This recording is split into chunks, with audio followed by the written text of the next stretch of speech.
보통 고3 때 입시를 준비하는 것이 아니라 고1 때 준비하기 때문에 학교에서 많은 이야기를 들으시게 될 건데 그때 가장 기본이 되는 자료들입니다. 그래서 오늘 받으신 자료집을 계속 잘 활용해 주시면, 왜냐하면 가장 기본적인 내용이 일부에서 아주 자세히 설명을 주셨고 저는 이거를 사례로 이렇게 적용을 하면 어떻게 되는지 그런 부분들을 가지고 설명을 드리고자 합니다. 네, 진로 탐색의 필요성인데요. 우리 중학교 1학년 때 자유학년제 하면서 아이들이 진로를 탐색을 했을까요? 어땠을까요? 진로 탐색하라고 주는 시기에 있지만 저희 아이들을 보니 딱히 그런 것 같지는 않았습니다. 왜냐하면 아이들이 뭐가 진로이고 어떤 직업이고 전공인지 아직 잘 모르는 상태로 1년에 굉장히 다양한 경험들을 했던 거거든요. 그러다 보니 저희가 진로 탐색에 있어서 아이들이 무엇인가 좀 결정이 된 아이들은 굉장히 수월하지만 그렇지 않은 채 고등학교에 입학하게 됩니다. 근데 고등학교에 입학하자마자 1학년 때는 공통교육과정이기 때문에 어쨌든 정해진 교과를 배우는데 5월, 6월, 7월이 되면 이제 학교에서는 계속 교육과정 설명회를 하게 될 겁니다. 그러면 가셔서 선택 과목에 대한 얘기를 들으실 거예요. 그럼 이제 그때는 뭘 선택해야 되지? 라고 하는 생각이 드시는 거죠. 자, 근데 선택 과목으로부터 학생의 관심사와 진로 탐색 노력을 파악한다고 하는 것은 대입에서 그렇게 반영하겠다는 이야기입니다. 그럼 우리 학생들의 교육과정은 2학년과 3학년 선택으로 가지만 문제는 무엇이냐? 우리 아이들은 1학년에 입학하자마자 학교에서 굉장히 다양한 활동들을 선택하게 될 건데, 예를 들자면 창의적 체험 활동의 자율, 진로, 동아리 활동을 선택하게 되는데 그 기본이 무엇이냐? 진로 탐색이 먼저 이루어져야 한다는 것입니다. 쌍부모님들이 지금 이렇게 강의를 열심히 들으시는 것은 사실 우리 아이들이 이제 고등학교 가기 전에 무엇을 준비하면 좋을까를 굉장히 많이 고민하시는 건데, 대부분 어떤 걸 고민하시냐면 국영수학원은 어디 보낼까? 그렇죠? 그래서 내가 학업 역량을 어디까지 채워야 할까를 고민하시는데, 저는 그 전에 먼저 시작점은 진로 탐색이라고 생각합니다. 진로에 대해서 고민하지 않고 고등학교 입학하면 계속해서 우왕좌왕할 수 있다는 거죠. 그래서 지금 중3이 2학기에 조금 시간적 여유가 있습니다. 공부도 할 수 있고 고민도 할 수 있는 시기이기 때문에 이때 진로 탐색을 해주시면 좋겠다라고 말씀을 드리는 거고요. 특히 우리 학생들 중에 자연계열로 진학하고자 하는 학생들, 하지만 지금 2015 교육과정, 2022 교육과정은 저희가 학교 다닐 때처럼 인문계열과 자연계열이라고 하는 구분이 없습니다. 계열이 없는데 대학은 여전히 인문계열과 자연계열로 구분되어 있어요. 그래서 자연계열로 진학하고자 하는 학생들은 대학에서 요구하는 학과들이 보통 그 교과목이 있기 때문에 이것에 대한 학습이 좀 필요하다라고 보시면 되고요. 자, 우리 학생들이 선택한 교과는 책임감을 가지고 공부해야 합니다. 왜냐하면 자기가 자기 진로와 어떤 적성에 맞춰서 선택한 과목인데 그 공부를 좀 소홀히 하게 되면 사실은 앞에서 우리 선생님 말씀해 주신 것처럼 우리 아이들의 기본기가 탄탄하지 않다. 저는 사실 고3만 한 20년쯤 한 것 같긴 하거든요. 그리고 저희 아이들도 이제 다 커서 작은 아이가 이번 주에 수능을 봅니다.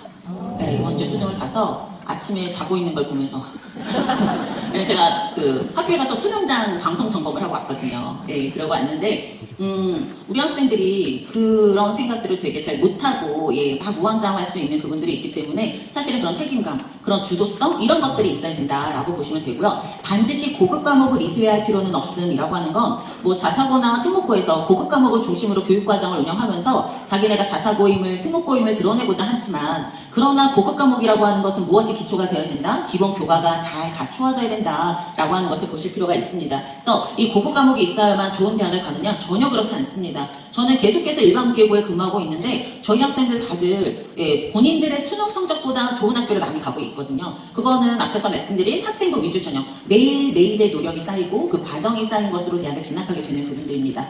또 지금은 학교에서 이수가 불가능한 과목이 있다면 공동교육과정을 활용할 수 있다. 그래서 서울에 있는 학생들 같은 경우, 물론 전국 단위 대부분 다 아이들이 차별받지 않도록 자기가 원하고자 하는 교과목을 다 개설해서 공부할 수 있습니다. 제가 먼저 진로 탐색이 먼저라고 말씀드렸잖아요. 저희가 지금 이 행사를 진행하고 있는 곳이 바로 서울 진로진학정보센터입니다. 그런데 맨 왼쪽에 홈페이지에 들어가시면 진로 종합검사라고 있어요. 요걸 딱 클릭하시면 다음에 장면이 나올 거고요. 그 다음에 앞에서 일부에서 저희 쌤 나침반 보셨을 겁니다. 저 내용도 들어가 있습니다. 그래서 이 진로종합검사를 클릭해서 들어가시면 물론 회원 가입을 해야 되지만 어떻게 되어 있냐면 아이들의 성격 유형 검사부터 다중지능, 직업가치관 검사까지 있고요. 그 다음에 또 뭐가 있냐, 진로 심리검사라고 하는 것도 있습니다. 저런 검사들이 모두 다 무료로 이루어집니다. 그래서 지금 책자에는 그 진로검사라고 하는 데만 이렇게 딱 표시가 되어 있잖아요. 거기를 클릭해서 홈페이지에서 들어가시면 이런 내용들이 있기 때문에 우리 학생들이 미리 자신들의 진로에 대해서 탐색할 수 있는 그런 기회라고 보시면 되겠습니다. 그리고 저희가 홈페이지에 보시면 저렇게 강문 또는 온라인 상담이 있습니다. 이렇게 강의를 들으셔도 사실 첫 아이일 때는 이 내용이 무엇일까 약간 뭐라고 들은 것 같은데 잘 기억이 안 나실 수도 있고요. 고민하시다가 보면 답을 구하는 게 어려우실 수도 있습니다. 근데 저희 방문 이렇게 온라인 상담을 해주시면 네, 이렇게 방문 화상 상담에 대한 안내가 되어 있습니다. 그래서 언제든 고민이 있으실 때 해결할 수 있으니까 이렇게 활용해 주시면 좋을 것 같습니다. 그 다음에 우리 중학교에서 많이 활용해 보았을 건데요. 진로 탐색으로 이렇게 커리어넷. 그래서 이제 키워드를 입력해서 우리 이제 고등학생이 되니까요. 고등학생 입력해서 필요한 것들을 좀 찾아볼 수 있습니다. 그래서 저도 검색을 해봤더니 자기 이해부터 진로 고민, 진로 정보 탐색. 그래서 애들은 직업백과 미래 직업. 저는 특히 뭐를 강조드리고 싶냐면 미래 직업을 강조드리고 싶습니다. 저희 큰아이는 화학 전공하는 친구인데 그 친구랑 이렇게 이야기를 하다 보면 전공이라고 하는 것이 유행이 있습니다. 왜냐하면 직업에 있어서 대세가 되는 직업들이 있으니까요. 그런데 우리 아이들이 직업을 가지려면 앞으로 시간이 좀 있어야 합니다. 아마도 거의 한 10년쯤 후가 되지 않을까 싶거든요. 그럼 10년 후의 세상이 어떻게 되고 어떤 직업이 대세가 될지 저희가 짐작할 수 있을까요? 저는 사실 10년 후를 짐작하기가 매우 어렵습니다. 그렇기 때문에 지금의 고정된 어떤 관점으로만 볼 것이 아니라 굉장히 다양하게 변하는 것들에 대해서도 저희가 미리 살펴볼 필요가 있다라고 보시면 좋겠습니다. 네, 그 다음에 학교 알림이인데 아마 고등학교를 선택하기 위해서 많이 보셨을 겁니다. 학교 알림이 사이트에 들어가서 원하시는 학교명을 검색하시면 됩니다. 저는 이제 제가 서울여고에 근무하고 있으니까 서울여고를 검색하면 학교에 대한 정보들이 이제 뜨게 되는 거죠. 근데 그 정보들 중에 뭘 보셔야 되냐? 교육활동을 보셔야 합니다. 이 교육활동을 왜 보시는 거냐면 부모님들이 학교를 선택하시고 할 때는 뭐가 제일 관심이 있냐면 우리 아이가 이 학교에 들어가서 얼마나 많이 성장하고 잘 적응하고 그 다음에 좋은 학교를 가거나 또는 취업을 하거나 할 수 있을까? 라고 하는 게 가장 기본적이거든요. 그럼 그 학교에서 이루어지고 있는 교육과정도 알아야 되고 학교에서 운영하는 특색사업도 알아야 됩니다. 근데 이것들이 지금은 모두 다 정보가 공개되어 있습니다. 다만 교육과정은 저희가 지금 최종 마무리 단계에 있기 때문에 지금 중3 학생들이 입학하는 것까지는 오픈되어 있지는 않지만 지금 운영하고 있는 2015 교육과정은 전부 다 공개가 되어 있습니다. 근데 왜 그게 중요하냐면 학교들마다 대부분 벽을 세우지 않고 전체 안에서 선택하도록 넓게 하고 있는 학교들은 우리 아이들이 입학할 때도 여전히 동일한 과정을 진행할 거다라고 하는 예측을 할 수 있는 거죠. 그 다음에 교육운영 특색사업계획은 뭐냐면 앞에서 설명드린 창의적 체험활동입니다. 중학교에도 창의적 체험활동이 있잖아요. 자율, 진로, 동아리. 학부모님들이 어떤 걸 제일 많이 물어보시냐면 우리 아이가 어떤 활동을 하면 대학을 가는데 도움이 될까요? 그거를 되게 많이 생각하세요. 근데 대학에 가는 활동이라는 게 고정되어 있지는 않습니다. 그러니까 동아리 같은 경우에 그런 질문을 제일 많이 받는데 그 학교마다 좀 유명한 동아리들이 있어요. 그러면 거기에 들어가면 대학을 잘 간다는데 이제 그런 생각을 하시는 거죠. 그런데 아이들이 어디를 가거나 사실은 자기들의 관심사만 있다면 얼마든지 그 활동 안에서 본인의 역량을 드러낼 수 있습니다. 그 다음에 아이들이 아마 고등학교 들어가면 첫 번째 탈락의 관문이 아마 탈락하는 그 경험을 하는 것이 동아리 선발일 겁니다. 왜냐하면 동아리는 교사가 개입하지 않고요. 철저히 선배들이 선발하거든요. 그래서 그 면접이 이루어지고 선배들이 선발하는데 원하던 대로 못 갈 수도 있습니다. 그러면 그 다음 차를 찾아서 가면 돼요. 근데 그것 때문에 내 입시가 망했느냐? 그건 아닙니다. 왜냐하면 언제든지 할 수 있다. 저는 그 줄기세포 전공하는 학과로 간 친구는 1학년, 2학년 때 밴드부 했습니다. 그러면은 자연과학 계열의 동아리가 아니잖아요. 그럼 얘는 어떻게 자기 역량을 보여줬을까? 밴드부를 하면서 봉사활동도 열심히 하고 이렇게 협업하는 활동을 진짜 잘하는 친구였거든요. 그런 부분들이 또 좋은 평가를 받을 수도 있습니다. 학업적이거나 전공 계열에 관계된 부분들은 또 다른 영역에서 채울 수도 있는 건데 이 아이는 밴드부 진짜 재밌게 했거든요. 근데 저희 아이들이 고등학교에 와서 경험하고 성장하려면 재밌어야 합니다. 우리 학부모님들도 생각해보세요. 제가 저희 직업이 재밌어야 그 일이 되게 빛을 발하잖아요. 그 다음에 제가 가정에서는 음식하는 게 재밌어야 사실 아이들하고 가족하고 좀 더 좋은 시간을 보낼 수 있는 거고 우리 학생들도 똑같습니다. 재밌어야 하고 자기가 즐거워야 하고 그래야지만 그 활동들을 계속해서 지속적으로 발전시켜 나갈 수 있다라고 보실 수 있고요. 저 오른쪽에는 학업 성취를 보면 그 학교에 저희가 1학년 때 실시하는 학업 성취의 결과가 나와 있습니다. 이렇게 다양한 정보들이 있기 때문에 궁금한 학교에 들어가셔서 이 학교를 좀 비교해 보시는 것도 도움이 됩니다. 네, 그래서 여기 교육운영 특색사업을 클릭하면 이 주요 정책, 보통 학교들마다 이렇게 아카데미, 그 다음에 또 과중이면 과중, 아니면 저희 학교 같은 경우는 인문학 융합 오디세이, 이런 식의 이름이 붙여진 활동들이 좀 나오고 있고요. 그 다음에 교과별로 어떤 평가가 이루어지는지도 나와 있습니다. 이런 자료들이 학교알림이라고 하는 사이트를 통해서 다 공개되고 있기 때문에 아이가 진학하고자 하는 학교의 내용을 미리 살펴보실 수 있다라는 거죠. 네, 2022 개정 고등학교 교육과정의 예시입니다. 지금 보시면 국어, 수학, 영어인데 자 보시면 선택이 없습니다. 다 학기마다 4학점 또는 3학점 다 고정되어 있죠. 우리가 이런 걸 학교에서의 지정 과목이라고 합니다. 그러면 왜 지정 과목이냐? 당연히 공통 과목은 1학년 교육과정은 지정인데 왜 2학년, 3학년도 지정일까? 보시면 제가 색깔 표시해 놓은 이 과목들이 무엇인지 눈치채셨죠? 수능에서 범위가 되는 과목들입니다. 그러니까 수능을 보낸 과목들은 대부분 학교들에서 지정 과목을 통해서 아이들의 학업 역량을 키울 수 있도록 미리 교육과정에 한 반쯤은 짜놨다라고 볼 수 있는 부분들이죠.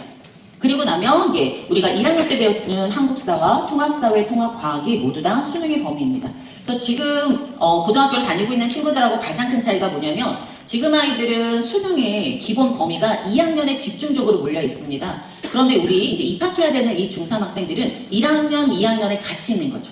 그러니까 학업이 1학년부터 계속해서 탄탄히 쌓여져야 되는 거고 특히나 지금은 선택 과목이 탐구의 선택 과목이라고 하는 것이 있어서 사회에서 선택하거나 과학에서 선택하는 것이었는데 이제는 통합사회와 통합과학을 모두 다 봐야 한다 라고 하는 차이점이 있습니다. 그래서 지금과는 조금 다른 부분들로 가게 되는 것이고요. 이제부터는 저기 보시면 2학년 1학기의 택4 그게 뭐냐 3학점씩 되어 있는 과목을 4개 선택하는 겁니다. 학교마다 다 교육과정이 달라서 예시인데 보시면 진로 과목도 있고 일반 과목도 있습니다.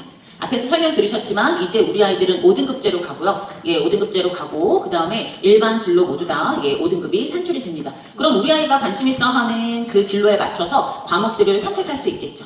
과목들을 선택할 수 있겠죠. 그래서 지금 이 학교는 갔더니 저희가 과학의 일반 과목이 물리학, 화학, 생명과학, 지구과학 4개 과목인데 1학기에는 지금 3개만 해놓게 된 겁니다. 그러면 어떻게 되냐? 2학기에 가면 지구과학이 있는 거죠. 그래서 1학기에 3개를 듣고 2학기에 일반 한 과목과 다른 진로를 들을 수도 있고 아니면 2+1로 들을 수도 있고 그래서 학교들마다 조금 방식을 달리하고 있다. 근데 왜 이렇게 방식이 되게 다양하게 나오냐면 교사의 수는 정해져 있어요. 그런데 지금 보시면 과목은 굉장히 많아졌잖아요. 그렇기 때문에 저희가 선생님들이 수업할 수 있는 과목과 그 인원을 맞춰야 되는 거죠. 그런데 1학기랑 2학기가 어떻게 돼야 될까요? 균형감이 좀 있어야 되잖아요. 선생님들이 수업하시는 부분들이. 그래서 학교들마다 그런 고민들을 굉장히 많이 하면서 교육과정을 설계하고 있다. 자유롭게 학생들이 원하는 대로 선택을 한다. 그 다음에 3학년에 가면 이제 융합 과목이 나옵니다.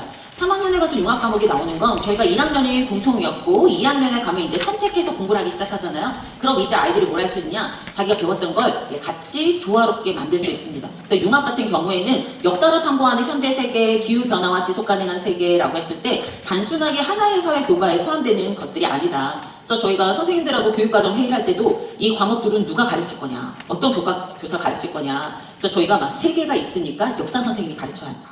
그래서 역사 선생님이 앞에를 봐라. 역사로 탐구하는 건 내가 하겠는데 기후변화로 지속 가능한 세계를 왜 내가 해야 되느냐. 충분히 그러실 수 있겠죠. 그래서 저희가 진짜 다양한 교과가 생기고 학부모님이나 학생들은 잘 모르시겠지만 선생님이 많이 가르치게 될 때는 저희가 예전에는 한 과목 가르치거나 2과목 가르쳤잖아요. 저희 학교에는 이미 한 선생님이 4과목을 가르치시는 선생님도 계십니다. 그거는 학생들의 선택권을 존중했기 때문에 선택한 대로 개설을 주면서 만들어진 현상이죠. 그러니까 선생님들도 굉장히 많이 노력하고 준비하고 있다라고 이해하시면 되겠습니다. 3학년 2학기는 주로 융합이 많습니다. 왜 그러냐면 3학년 1학기까지가 저희가 수시로 성적을 산출하는 그런 과정들인데 2학기가 되면 물론 성적도 산출하지만 주로 수능에 굉장히 집중하는 형태입니다. 일반 계보나 아니면 그 자사고이거나 모두 다 비슷한 것 같아요. 저희가 이제 이번 주에 수능을 봐야 되잖아요.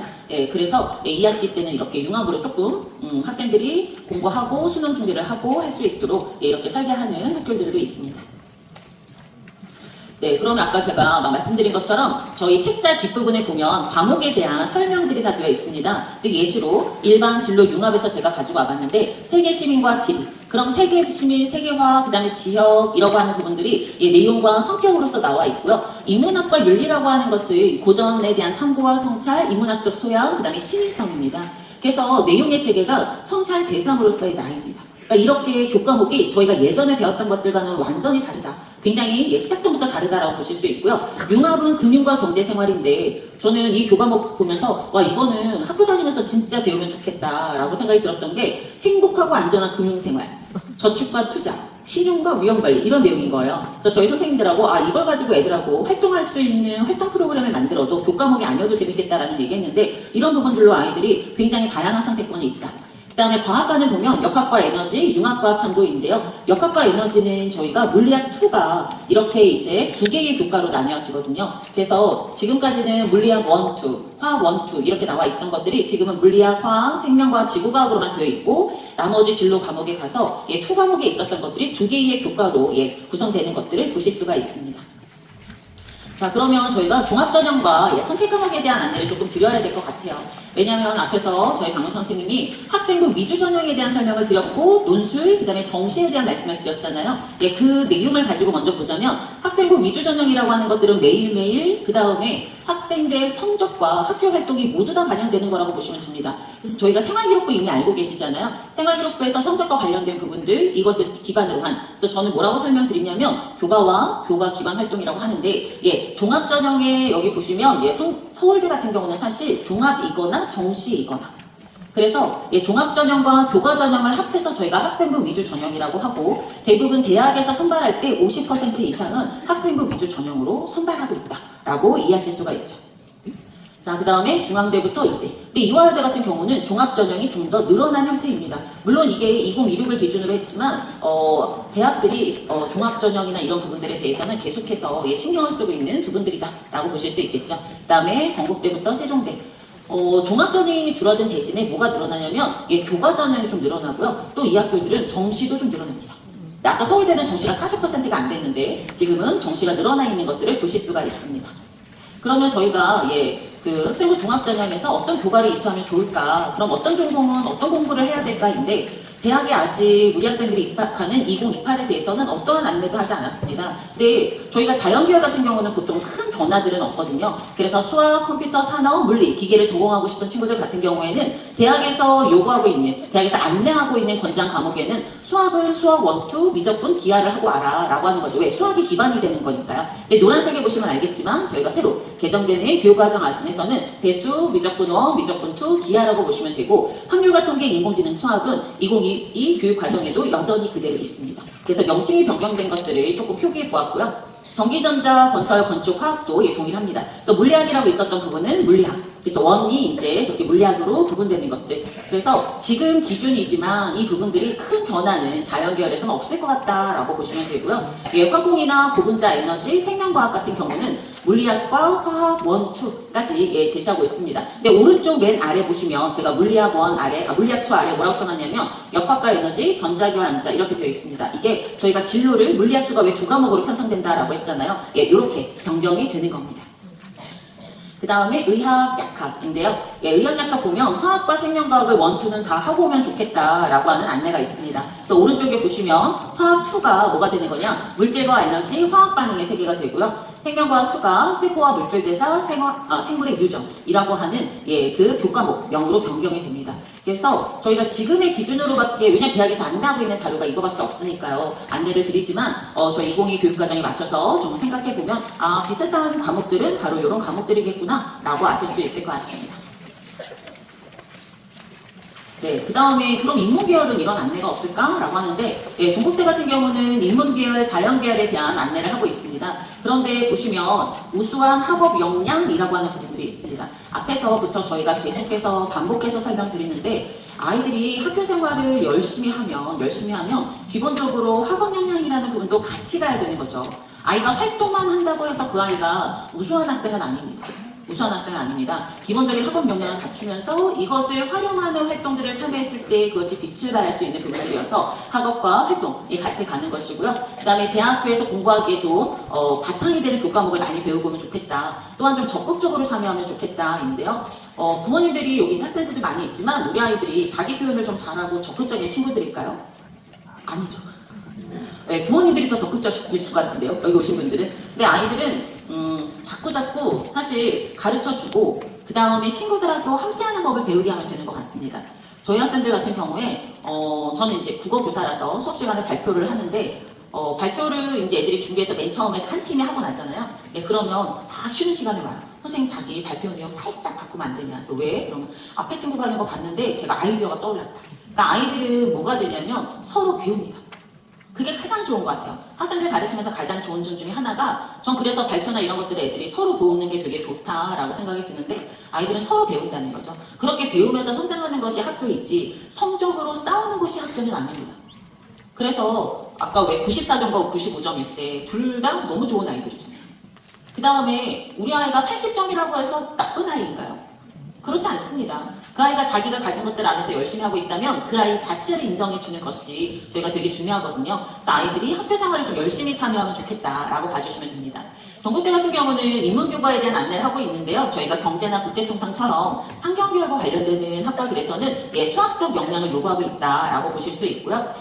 경찰행정학부도 수학이 있습니다. 경찰행정학부가 행정이 들어가는데 왜 수학일까라고 생각하시는데 뒤에 이제 건국대도 나오지만 건국대나 경찰행정이 인문도 뽑고 자연도 뽑아요. 그렇게 이수한 친구들을. 그 다음에 건국대학교도 행정이나 정치 외교학과가 정시에서 수능을 반영하는 방법으로 볼 때는 수학 중심으로 있습니다. 수학 중심으로. 그래서 완전히 언어나 이런 것들이 아니면 수학이 굉장히 기본이 되는 그런 학과들이 많다라고 보실 수 있어요. 자, 그 다음에 미래융합. 단과대학에서는 저렇게 융합 보안, 글로벌 무역 해서 수학과 그 다음에 영어 이렇게 나와 있는 부분들을 보실 수가 있죠. 자, 그 다음에 건국대 같은 경우는 단과대별로 어떤 교과목이 있으면 되게 좋겠는가. 그래서 2028.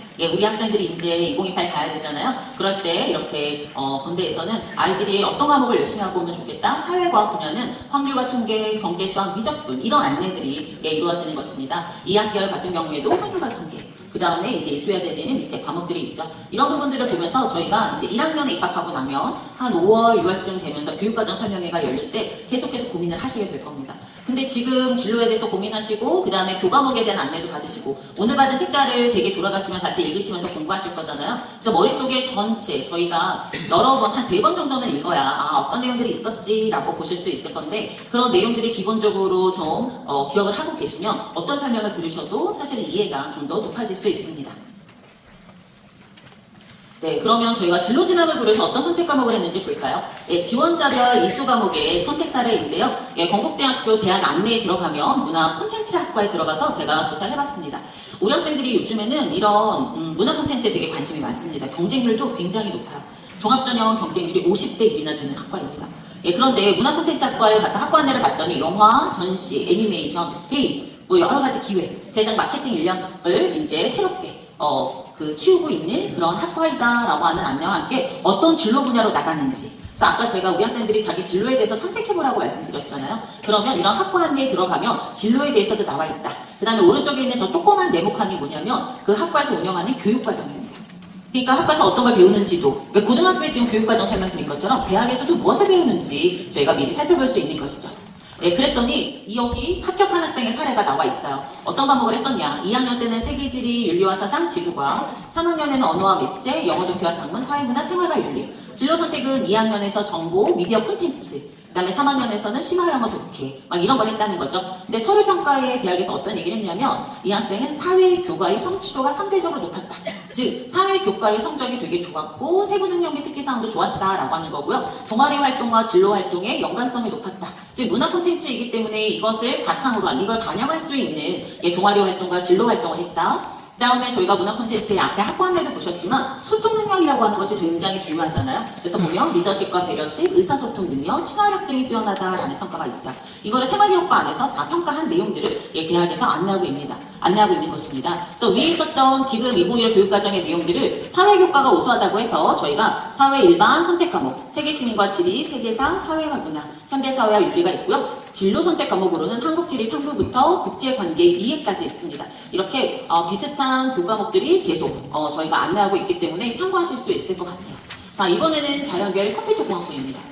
컴퓨터공학부 학생들이 되게 공대에 진학할 때 높은 성적을 자랑하고 있는 학과인데 핵심 인력은 최고의 전문성, 열려있는 창의적인 마인드를 가진 컴퓨터 전문가다. 그래서 어디로 가느냐? 컴퓨터 관련 대기업으로도 가고 벤처기업과 금융계로도 가고 프로그래머와 시스템 전문가로도 간다. 디지털 방송도 할 수 있다. 멀티미디어도 할 수 있다. 가상현실 관련 분야에서 전문가로 일할 수도 있다. 굉장히 다양한 분야에 대한 안내를 하고 있는 것이죠. 그리고 교육과정 설명을 하고 있습니다. 그럼 이런 컴퓨터공학과에 들어간 친구는 무엇을 이수했느냐? 물리와 물리학, 화학, 지구과학 원을 이수했고요. 그 다음에 보시면 미적분과 확률과 통계까지. 근데 수능에서는 사실 지금 아이들이 미적분, 확률과 통계, 기하 중에 하나만 선택하거든요. 하지만 자연 계열은 기본적으로 이 수학들을 많이 이수하는 것들이 되게 중요한 요건들이 되고요. 컴퓨터과학과 같은 경우는 당연히 확률과 통계를 안내하고 있습니다. 그 다음에 정보, 기하, 인공지능 수학, 프로그래밍 이런 것들을 했다. 이 친구는 수학 교과 성취가 굉장히 우수하고 컴퓨터 관련 정보, 프로그래밍, 정보과학을 이수했다. 즉 수학과 정보가 특화된 친구라는 거죠. 그래서 수학 진로 선택 과목, 수학 융합 선택 과목, 정보, 진로와 융합 선택 과목이 이렇게 나와 있기 때문에 저희 아이들이 나중에 내가 컴퓨터 공학과를 갈 거야. 그럼 나는 어떤 과목을 선택하면 좋을까? 라고 할 때 참고하실 수 있을 것 같습니다. 선택 과목 가이드의 사회학과를 볼 건데요. 저희가 사회학과를 보면 확률과 통계, 사회문제 탐구, 논술을 선택하고 그 다음에 최대로 사회탐구를 이수했다. 왜냐하면 사회문화는 대학교 1학년 1학기에 배우는 사회학의 기초의 가장 기본이라고 생각했기 때문이라는 거죠. 또한 이 친구는 중국어 회화도 열심히 했다. 그래서 이렇게 학교들마다 들어가시면 가이드북이 있습니다. 우리 학생들은 이런 아이들이 합격했어요. 그래서 관심 있는 대학에 들어가서 보시면 도움이 되실 것 같고요. 신소재 공학부 같은 경우는 지금 문화생지를 모두 다 했습니다. 그 다음에 미적, 기하, 활동도 했죠. 그리고 투 과목은 물투, 화투 했다라고 해서 아무래도 이 신소재 공학을 공부하기에 가장 기본이 되는 교과목들을 모두 다 이수했기 때문에 선발도 되었고 이런 친구들은 대학에 들어가서 공부할 때도 훨씬 더 수월할 거라는 생각이 듭니다. 그 다음에 AI 빅데이터 융합경영인데요. 국민대학교에 굉장히 특이한 이름을 가진 이런 학과들이 있습니다. 그런데 요즘 이런 학과들이 늘어나고 있는 추세예요. 융합이라고 하는 전공들이 많이 생기고 있습니다. 그래서 보시면 AI 빅데이터 융합인데 이 학생이 이수한 교과목을 보면 사회문화, 정치학업, 경제, 화학원, 미적분 얘는 인문일까 자연일까 보면 거의 인문이 한 70%쯤 되는 친구인 거죠. 그런데 뭐라고 했냐면 인문계열 학생이지만 과학 과목을 하나 이수해야 돼서 자기는 너무 재밌었던 화학을 했고 그 다음에 보통의 인문계열 친구들이 확통을 하지만 자기는 미적분이 더 배우고 싶어서 했다. 그리고 이런 부분들을 가지고 자기가 배우고 싶은 것들을 주도적으로 공부했기 때문에 후회가 없고 그 다음에 이렇게 선발되었다라고 하는 내용이죠. 그래서 아까 저희 첫 번째 강의 때 말씀드린 것처럼 정답은 없습니다.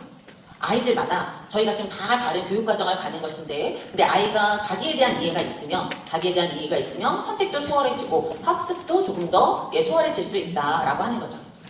자, 질문들을 이렇게 많이 주시더라고요. 가장 많이 하는 질문 중에 대학이 제시하는 과목들이 있는데 우리 학교에 그 과목이 없다. 그럼 평가에 불이익이 있을까? 네, 뭐라고 말씀드렸냐면 대학에서도 이수하고 있는 권장 과목이 있지만 이게 지원 자격처럼 결격 처리는 아니다. 그리고 학교마다 상황이 다를 수도 있다. 하지만 어떤 노력도 할 수 있느냐, 외부의 공동교육과정을 활용할 수 있다. 거점형, 공유형, 온라인형. 그렇기 때문에 얼마든지 본인이 마음만 있으면 그런 부분들도 활용해라 라고 하는 거고요.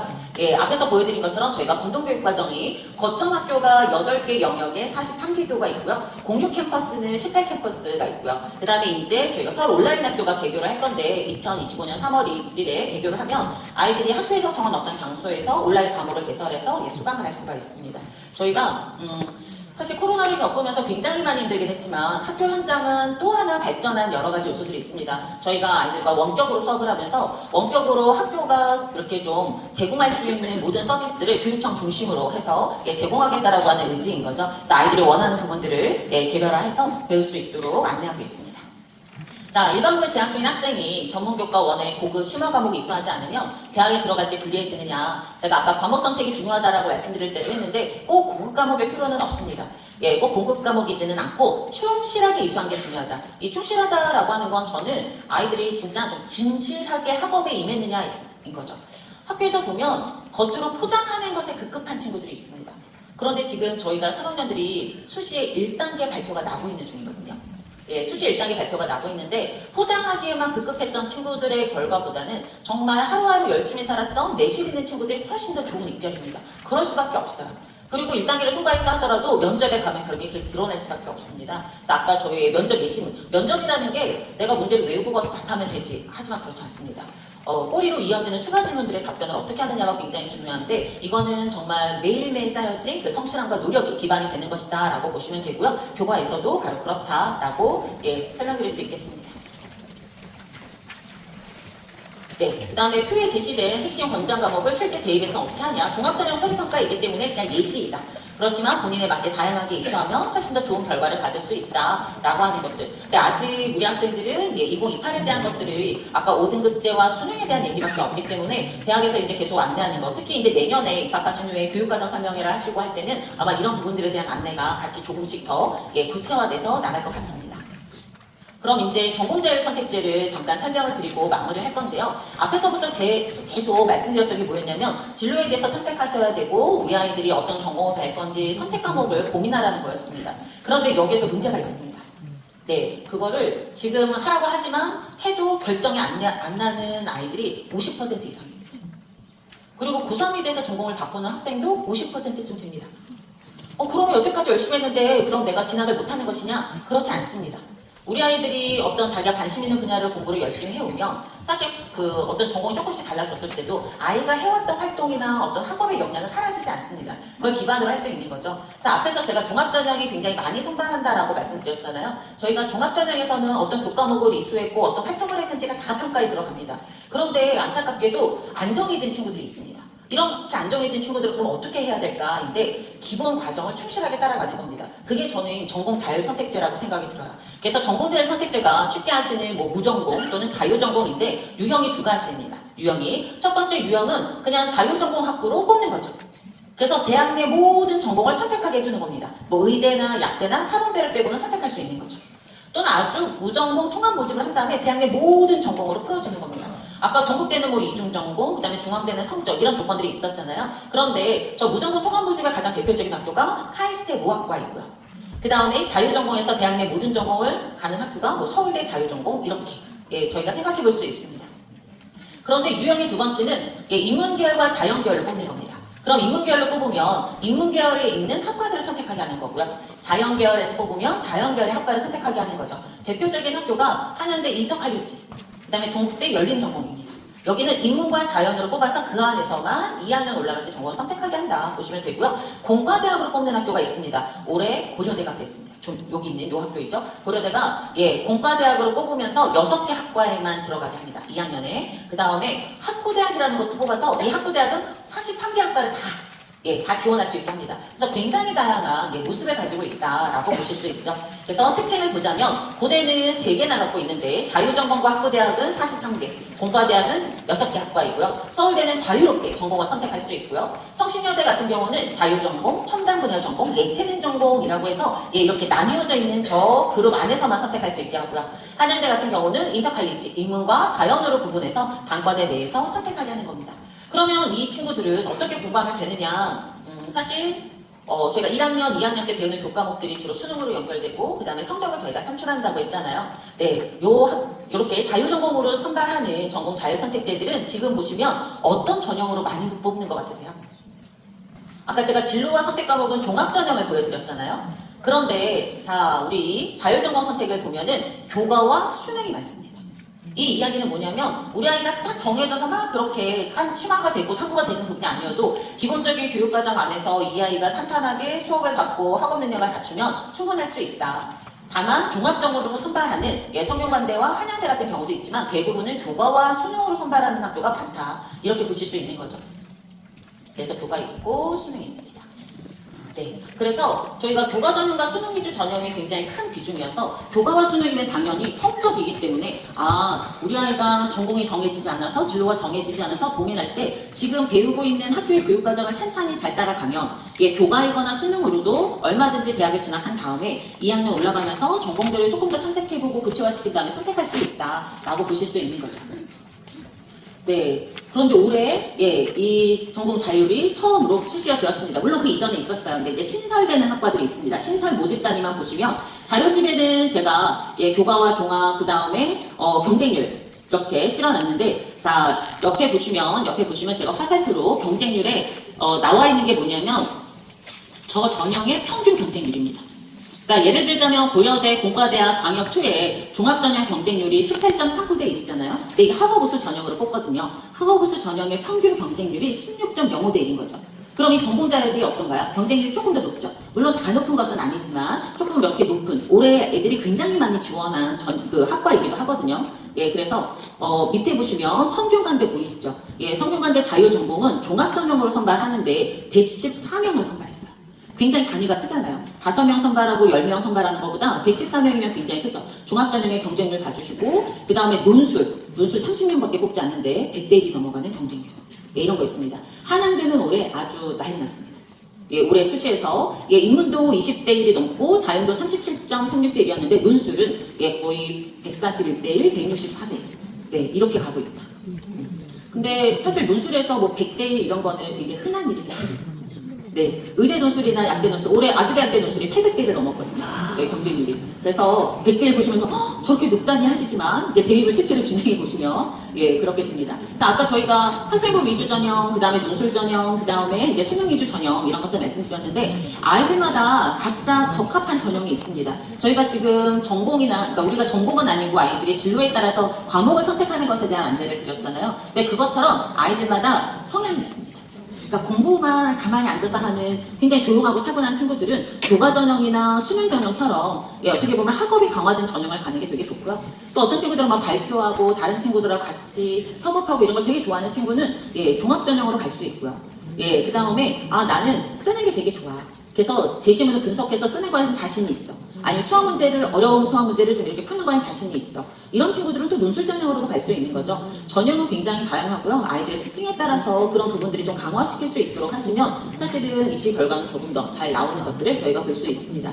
그래서 시간 동안의 진로와 어떤 진학의 선택 과목에 대해서 말씀드렸지만 저희가 이 것들이 아직 고정돼서 안내가 된 부분들은 아니지만 이제 입학하시고 나면 계속해서 정보를 접하시게 될 거고, 다만 저는 우리 아이들이 중학교 3학년에서 고등학교 입학하기 전까지 진짜로 딱 우리 아이들의 진로에 대해서는 한 번쯤 더 고민해 보셨으면 좋겠고, 그 다음에 두 번째는 기본 국영수에 대한 교과목도 공부를 열심히 하겠지만 책도 많이 읽고 가면 좋겠습니다. 아이들이 고등학교